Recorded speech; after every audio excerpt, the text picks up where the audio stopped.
ਤੇ ਅੱਜ ਯੂਐਸ ਦੀ supreme court ਨੇ ਫਾਈਨਲੀ ਇਹ ਕਹਿ ਦਿੱਤਾ ਵੀ ਪ੍ਰੈਜ਼ੀਡੈਂਟ ਡੋਨਲਡ ਟਰੰਪ ਉਹਨਾਂ ਦੇ ਟੈਕਸ ਰਿਟਰਨ ਆ ਉਹ ਯੂਐਸ ਦੀ ਕਾਂਗਰਸ ਨੂੰ ਦਿੱਤੇ ਜਾਣ। ਇਹ ਜਿਹੜਾ ਕੇਸ ਆ ਕਾਫੀ ਲੰਮੇ ਸਮੇਂ ਤੋਂ ਚੱਲਦਾ ਸੀ ਤੇ ਕਿਸੇ ਨੇ ਵੀ ਡਿਸੈਂਟ ਨਹੀਂ ਕੀਤਾ, ਕੋਈ ਵੀ ਉਲਟ ਨਹੀਂ ਹੋਇਆ ਇਸ ਮਾਮਲੇ ਦੇ ਵਿੱਚ। ਜੋ ਟ੍ਰੇਜਰੀ ਡਿਪਾਰਟਮੈਂਟ ਆ ਉਹਨਾਂ ਨੂੰ 6 ਸਾਲਾਂ ਦੇ ਟੈਕਸ ਰਿਟਰਨ ਪ੍ਰੈਜ਼ੀਡੈਂਟ ਟਰੰਪ ਉਹਨਾਂ ਦੇ ਉਹ ਡੈਮੋਕ੍ਰੈਟਿਕ ਕੰਟਰੋਲਡ ਵੇਜ਼ ਤੇ ਮੀਨਸ ਕਮੇਟੀ ਆ ਉਹਨਾਂ ਨੂੰ ਹੁਣ ਦੇਣੇ ਪੈਣਗੇ। 2016 ਦੇ ਵਿੱਚ ਉਹਨਾਂ ਨੇ ਆਪਣੇ ਟੈਕਸ ਰਿਟਰਨ ਦੇਣ ਤੋਂ ਨਾਂਹ ਕਰ ਦਿੱਤੀ ਸੀ। 4 ਸਾਲ ਉਹ ਆਫਿਸ 'ਚ ਰਹੇ ਤੇ ਨਾਲ ਉਹਨਾਂ ਨੇ ਇਹ ਵੀ ਕਿਹਾ ਸੀ ਵੀ ਮੇਰਾ IRS ਦਾ ਆਡਿਟ ਚੱਲਦਾ ਹੈਗਾ। ਸੋ ਹੁਣ ਉਹਨਾਂ ਨੇ 2024 ਦੇ ਵਿੱਚ ਆਪਣੀ ਨਵੀਂ ਇਲੈਕਸ਼ਨ ਦੇ ਲਈ ਵੀ ਅਨਾਉਂਸ ਕੀਤਾ ਹੋਇਆ ਹੈਗਾ। ਸੋ ਇਹ ਕਹਿੰਦੇ ਦੂਜਾ ਲਾਸ ਹੈਗਾ ਸੁਪਰੀਮ ਕੋਰਟ ਦੇ ਵਿੱਚ ਪਿਛਲੇ ਕੁਝ ਮਹੀਨਿਆਂ ਤੇ ਇਹ 3 ਸਾਲਾਂ ਦੇ ਵਿੱਚ ਅਕਤੂਬਰ ਮਹੀਨੇ ਦੇ ਵਿੱਚ ਜਿਹੜੀ ਕੋਰਟ ਆ ਯੂਐਸ ਦੀ ਉਹਨਾਂ ਨੇ ਡਿਕਲਾਈਨ ਕਰ ਦਿੱਤਾ ਸੀ ਅਸੀਂ ਕਿਸੇ ਤਰ੍ਹਾਂ ਦੀ ਜੋ ਲੀਗਲ ਫਾਈਟ ਹੈਗੀ ਆ FBI ਸਰਚ ਦੇ ਸੰਬੰਧ ਦੇ ਵਿੱਚ ਜੋ ਉਹਨਾਂ ਦੇ ਫਲੋਰੀਡਾ ਦੇ ਸਟੇਟ ਦੇ ਵਿੱਚ ਹੋਈ ਸੀ ਉਹਦੇ ਵਿੱਚ ਕਿਸੇ ਤਰ੍ਹਾਂ ਨਾਲ ਇੰਟਰਫੀਅਰੈਂਸ ਕਰਨ ਤੋਂ ਉਹਨਾਂ ਨੇ ਨਾ ਕਰ ਦਿੱਤੀ ਸੀ। ਜੀ ਜੀ ਬਿਲਕੁਲ। ਸੋ ਸੁਪਰੀਮ ਕੋਰਟ ਨੇ ਜਿਹੜੀ ਆਗਿਆ ਦੇ ਦਿੱਤੀ ਆ। ਹੁਣ ਦੇਖੋ ਕਿਉਂਕਿ ਜਿਹੜੀ ਡੈਮੋਕ੍ਰੇਟਲੀ ਕੰਟਰੋਲਡ ਕਮੇਟੀ ਆ ਉਸ ਦੇ ਵੀ ਥੋੜ੍ਹੇ ਦਿਨ ਹੀ ਆਪਾਂ ਕਹਿ ਸਕਦੇ ਰਹਿ ਗਏ ਆ ਕਿਉਂਕਿ ਅਗਲੀ ਜਿਹੜੀ ਕਾਂਗਰਸ ਆ ਉਹ ਰਿਪਬਲਿਕਨ ਕੰਟਰੋਲਡ ਮੈਜੋਰਟੀ ਵਾਲੀ ਜਿਹੜੀ ਹੋਊਗੀ ਤੇ ਜੇ ਉਸ ਤੋਂ ਪਹਿਲਾਂ ਉੱਥੇ ਤੱਕ ਪਹੁੰਚਦੇ ਆ ਜਾਂ ਇਸ ਦੇ ਵਿੱਚ ਸਟੇ ਲੈਣ 'ਚ ਇਹਨਾਂ ਨੂੰ ਕੋਈ ਕਾਮਯਾਬੀ ਮਿਲਦੀ ਆ ਜਾਂ ਰੋਕ ਪਾਉਂਦੇ ਆ, ਇਹ ਦੇਖਣ ਵਾਲੀ ਗੱਲ ਹੁਣ ਅੱਗੇ ਰਹੇਗੀ।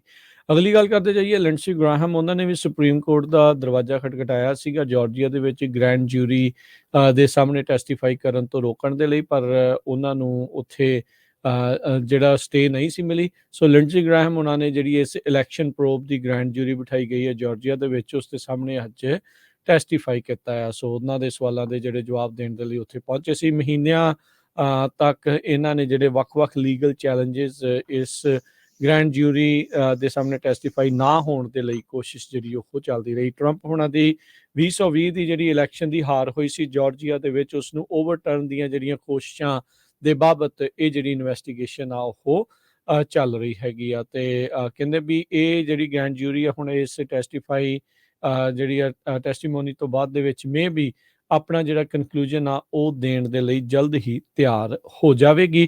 ਫੁਲਟਨ ਕਾਊਂਟੀ ਕੋਰਟ ਹਾਊਸ ਦੇ ਵਿੱਚ ਅੱਜ ਤਕਰੀਬਨ ਸਵੇਰੇ 8 ਵਜੇ ਜਿਹੜੇ ਲਿੰਡਸੀ ਗ੍ਰਾਹਮ ਆ ਉਹ ਗ੍ਰੈਂਡ ਜੂਰੀ ਦੇ ਸਾਹਮਣੇ ਜਿਹੜੇ ਉਹ ਪੇਸ਼ ਹੋਏ।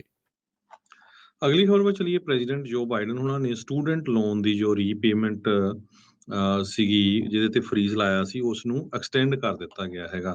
ਕਹਿੰਦੇ ਵੀ ਜਿੰਨਾ ਚਿਰ ਤੱਕ ਕੋਰਟ 'ਚ ਕੇਸ ਚੱਲਦਾ ਹੈਗਾ ਆ ਉਸ ਤੋਂ 60 ਦਿਨਾਂ ਤੋਂ ਬਾਅਦ ਫਿਰ ਪੇਮੈਂਟਸ ਸ਼ੁਰੂ ਹੋਣਗੀਆਂ। ਮਾਰਚ 2022 ਦੇ ਵਿੱਚ ਜੋ ਲੋਕ ਫਾਈਨੈਂਸ਼ੀਅਲੀ ਸਟਰਗਲ ਕਰ ਰਹੇ ਸੀ COVID-19 ਦੇ ਦੌਰਾਨ, ਉਸ ਟਾਈਮ ਦੇ ਉੱਤੇ ਬਾਈਡਨ ਐਡਮਿਨਿਸਟ੍ਰੇਸ਼ਨ ਨੇ ਇਹ ਕਿਹਾ ਸੀ ਵੀ ਸਟੂਡੈਂਟ ਲੋਨ ਫॉरगिवनेस ਪ੍ਰੋਗਰਾਮ ਜੋ ਆ ਉਸ ਦੀਆਂ ਪੇਮੈਂਟਸ ਜੋ ਸਟੂਡੈਂਟ ਲੋਨ ਆ ਉਹਦੀਆਂ ਪੇਮੈਂਟ ਨੂੰ ਡਿਲੇ ਕੀਤਾ ਜਾਵੇ।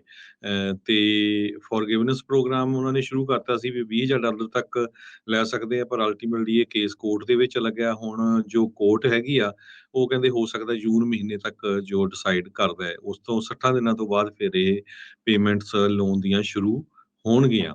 ਗਵਰਨਮੈਂਟ ਨੇ $155 ਬਿਲੀਅਨ ਦੇ ਕਰੀਬ ਸਪੈਂਡ ਕਰਨਾ ਸੀ ਇਸ ਲੋਨ ਫॉरगिवनेस ਪ੍ਰੋਗਰਾਮ ਦੇ ਉੱਤੇ। ਤੇ ਇਹ ਜੋ ਪੇਮੈਂਟਸ ਆ ਹੁਣ ਜੋ ਸਟੂਡੈਂਟ ਜਿਨ੍ਹਾਂ ਨੇ ਲੋਨ ਲਏ ਆ ਉਹਨਾਂ ਨੂੰ ਕੁਝ ਮਹੀਨੇ ਨਹੀਂ ਦੇਣੀਆਂ ਪੈਣਗੀਆਂ। ਜੀ ਇਹਨਾਂ ਨੇ ਜਿਹੜਾ ਰਾਹਤ ਦੇਣੀ ਸੀ ਉਸ ਦੇ ਉੱਤੇ ਅਦਾਲਤਾਂ ਦੀ ਜਿਹੜੀ ਸਟੇ ਆ ਰੋਕ ਆ ਉਸ ਤੋਂ ਬਾਅਦ ਦੇ ਵਿੱਚ ਹੁਣ ਇਹਨਾਂ ਨੇ ਇਹ ਦੁਬਾਰਾ ਜਿਹੜਾ ਉਹ ਫੈਸਲਾ ਲਿਆ ਸੀ। ਇਹ ਸੋਚ ਰਹੇ ਸੀਗੇ ਵੀ ਸ਼ਾਇਦ ਜਿਹੜੀਆਂ ਲੋਨ ਮਾਫੀ ਵਾਲੀ ਜਿਹੜੀ ਗੱਲ ਉਹ ਅੱਗੇ ਵਧੂਗੀ, ਪਰ ਉਸ ਨੂੰ ਹੁਣ ਅਦਾਲਤੀ ਜਿਹੜੇ ਕਟਹਿਰੇ ਦੇ ਵਿੱਚ ਲੈ ਕੇ ਗਏ ਨੇ ਤੇ ਉਹ ਲੰਮਾ ਚੌੜਾ ਪ੍ਰੋਸੈਸ ਕਹਿੰਦੇ ਆ ਵੀ ਉਹ ਹੁਣ ਅੱਗੇ ਹੋ ਸਕਦਾ ਆ। ਅਗਲੀ ਗੱਲ ਕਰਦੇ ਜਾਈਏ, ਕੈਲੀਫੋਰਨੀਆ ਦੇ ਇਨਫਲੇਸ਼ਨ ਰਿਲੀਫ ਪੇਮੈਂਟਸ ਦਾ ਜਿਹੜਾ ਫਾਈਨਲ ਬੈਚ ਆ ਉਸ ਦੀ ਅਨਾਉਂਸਮੈਂਟ ਕਰ ਦਿੱਤੀ ਗਈ ਆ। ਤਰੀਕਾਂ ਜਿਹੜੀਆਂ ਉਹ ਦੱਸੀਆਂ ਜਾਣਗੀਆਂ।